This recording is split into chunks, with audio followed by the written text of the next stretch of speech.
Condense milk से भी इसका फ्लेवर बहुत मज़े का बनता है। और इसको अच्छे से मिक्स कर लेंगे हम। ये बहुत ही मज़े का बनता है, मेरे घर में तो बहुत ज़्यादा पसंद किया जाता है और मैं ये कम क्वांटिटी में बना रही हूँ, मैं इससे ज़्यादा बनाती हूँ। और अब इसके अंदर मैं जो खोपरा है वो डाल दूँगी। ये पाउडर की फॉर्म में, आप इसके स्लाइसेस बना के भी डाल सकते हैं। तो मैं इसके अंदर पाउडर ही ऐड करती हूँ हमेशा। मैंने 1 टेबल स्पून से ज़्यादा इसके अंदर ऐड किया है। अब इसको भी मैं अच्छे से मिक्स कर दूंगी और शीर खुरमे को थोड़ी देर हमें पकाते रहना है और साथ साथ चम्मच हिलाते रहना है इसके साथ, ताकि नीचे ना लगे, क्योंकि जो साबूदाना हमने डाला है वो नीचे ज़रूर लगता है।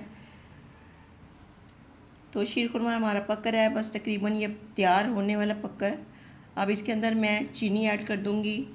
तो ख़ास टिप यही है कि आपने चीनी को लास्ट में डालना है, क्योंकि चीनी को अगर हम पहले डाल देंगे तो दूध फट जाता है और शीर खुरमा सारा ख़राब हो जाता है। मैं नहीं चाहती कि आपका शीर खुरमा ख़राब हो, तो इसलिए ये मेरी ख़ास टिप है कि आपने इसको चीनी को एंड में डालना है। अब इसके अंदर मैं किशमिश ऐड कर दूँगी।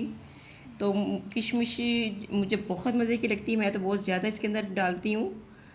इन सारे नट्स में मुझे सबसे ज़्यादा किशमिश अच्छी लगती है। किशमिश से आपकी खून की कमी दूर होती है।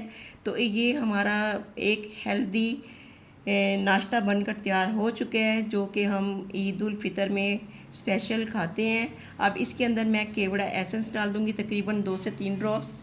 इससे इसके अंदर बहुत अच्छी खुशबू आएगी, बहुत मज़े का लगेगा। तो इतनी इसकी खुशबू फैली हुई किचन में, मुझे तो लग रहा है जैसे आज ही ईद उल फितर है।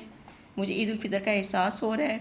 अब शीर खुरमा बनकर हमारा तैयार हो चुका है। आप देखें, मुझे इतना ही गाढ़ा चाहिए, क्योंकि जब ये पककर तैयार हो जाता है तो थोड़ी देर जब हम इसको फ्रिज में रखते हैं तो ये बहुत ज़्यादा थिक हो जाता है।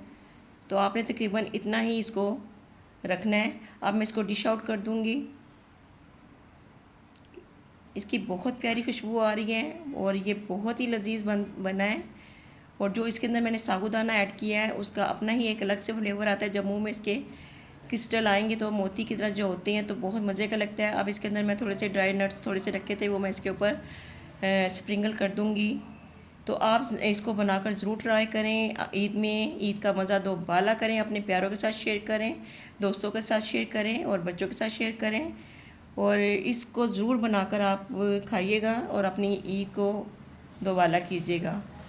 ईद पर जो अपने प्यारे बिछड़ चुके हैं और जिनके वालिदैन बिछड़ चुके हैं, उनको दुआ में याद रखिएगा, उनकी मग़फ़िरत की दुआ कीजिएगा और जिनके हयात हैं उनका ख्याल कीजिएगा। इंशाअल्लाह ताला एक नई रेसिपी के साथ आपके साथ बहुत जल्द हाजिर होंगी। अपनी दुआ में याद रखिएगा। अब मैं इजाज़त चाहती हूँ। अल्लाह हाफ़िज़।